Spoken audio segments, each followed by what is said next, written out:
What is up, Shady Sports Network? I'm here with a very special guest today, wide receiver Mike Mouton. Mike, how you doing tonight? Doing pretty good. How you doing? I'm doing good, man. So, kind of diving right in here, we're in the fall free agency season for a lot of football players. It's a crazy Mhm. time. We talked a little bit about it off camera. You're kind of assessing your opportunities. Where are you at with that whole process?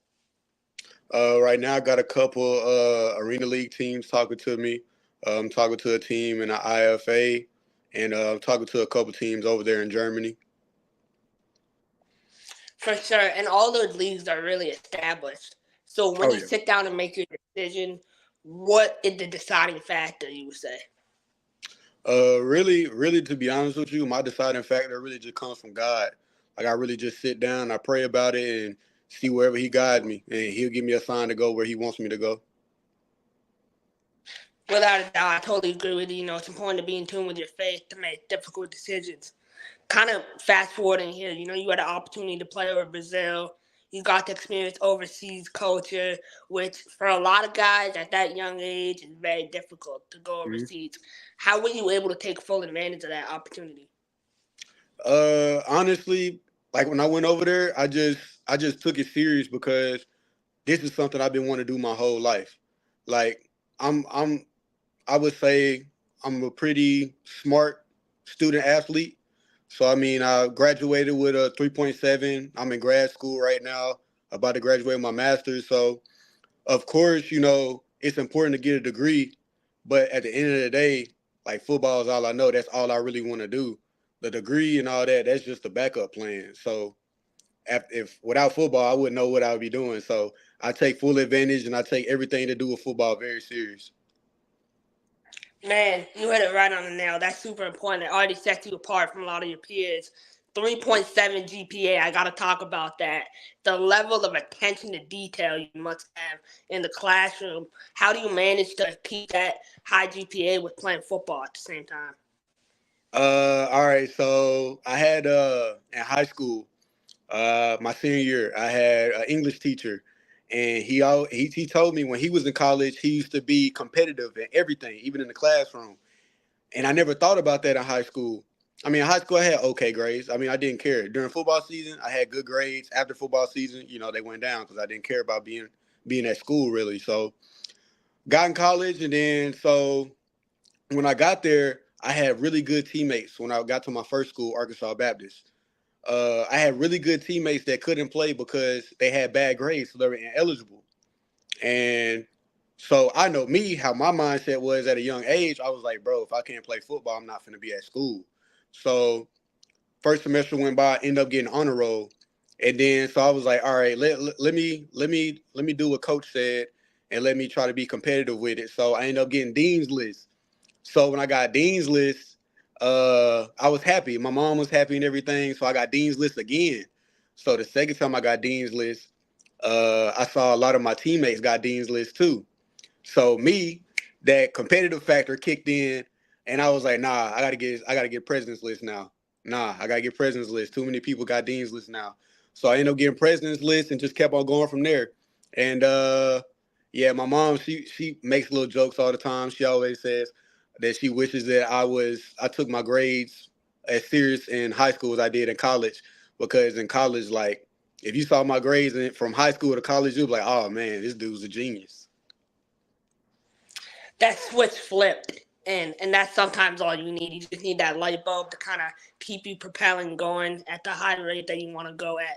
So you're Mhm. studying your master's right now. What are you studying it in, and what's your eventual goal? Business administration, and the main goal that I want to do with it, I want to get my own sports training facility someday. Cause right now, so I already have 3 degrees right now, and this will be my fourth degree. But I'm also thinking about getting another master's in leadership. So I'm just thinking, weighing it out right now.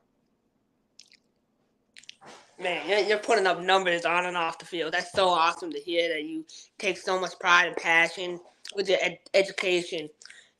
That's the big thing right now with NIL and transfer portal. That was actually one of my questions for you. A lot of guys at smaller schools can't go to bigger schools because of their grades.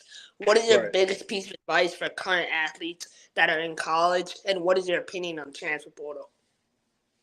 For the athletes in college, man, if you really love football and you really love football and this is what you really want to do and you want to go far in it, just please make sure you have good grades. And it's not even just that. I'm not gonna lie. I never was the party type. So you can ask my friends, family. I mean, when I'm at college, I never really. I mean, I went out sometimes. I'm not gonna lie. I went out sometimes, but it wasn't an every weekend thing. I wasn't wild. I didn't do crazy things. I just really, I just really took football serious because I knew that this is something I wanted to do. And now that I'm here, I'm not gonna, I'm gonna take full advantage of it. I'm not gonna mess it up.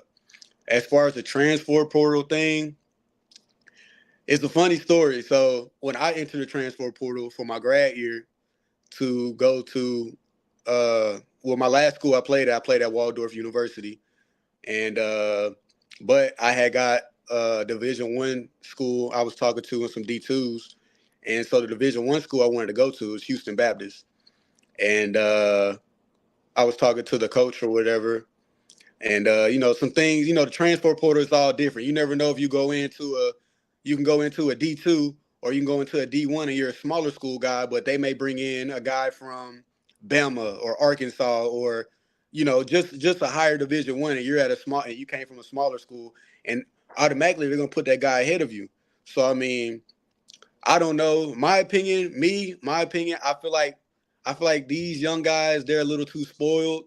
A lot of them don't want to just put their nose down, put their head down, and keep working. But for some of it, it's working good for them, which I clap my hands for them. I'm happy for them.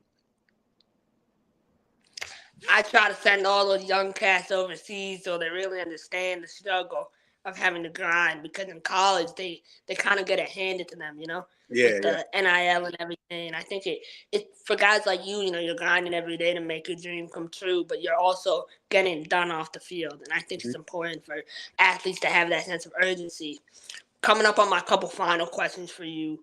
You're dominating your personal life. You're dominating in football. What does the word domination mean to you? Win, win at everything. Win in life, win in football, win in everything you do. Like just win. I want to win. I want to dominate. I want to win at a high pedigree. Like I want to blow out wins. Like I want to be great at everything I do, everything I touch. Another thing that I see about you, looking through your Facebook, Instagram, is you take care of your body at a really high level. You mentioned sports training early. That's another really important thing. How Mhm. much do you value your body, and what steps do you take to ensure that you're fully healthy both on and off the field? Uh, I would say so. You could ask a lot of my friends, former teammates, and all. I work out a lot. Like I work out, especially in the off season. I work out. It's been times I've overheated my body before because, like in the summertime, I remember my junior year when I was going to school in Dallas. Um, my guy Earl. So we used to work out like 3 times a day and probably eat like once a day. It used to be crazy. So like we would wake up in the morning, we'll lift. Then after we lift, we'll go do a pool workout and get in the sauna.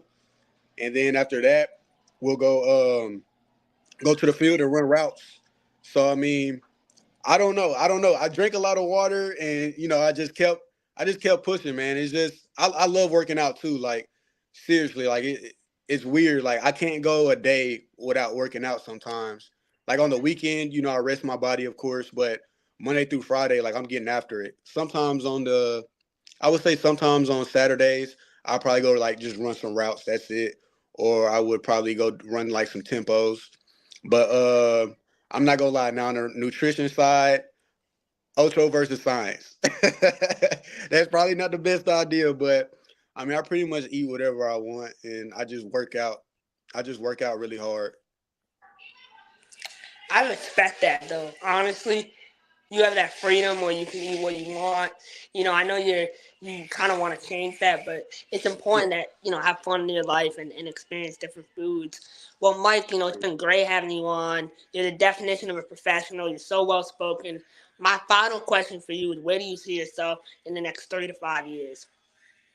Next 3 to 5 years, hopefully in the NFL, man. Hopefully in the NFL. That's where I see myself, man. Hopefully. I'm praying. I'm hoping and praying somebody brings me in. I don't care if they call me up out of one of these leagues and I play for like 3 to 5 years. You know?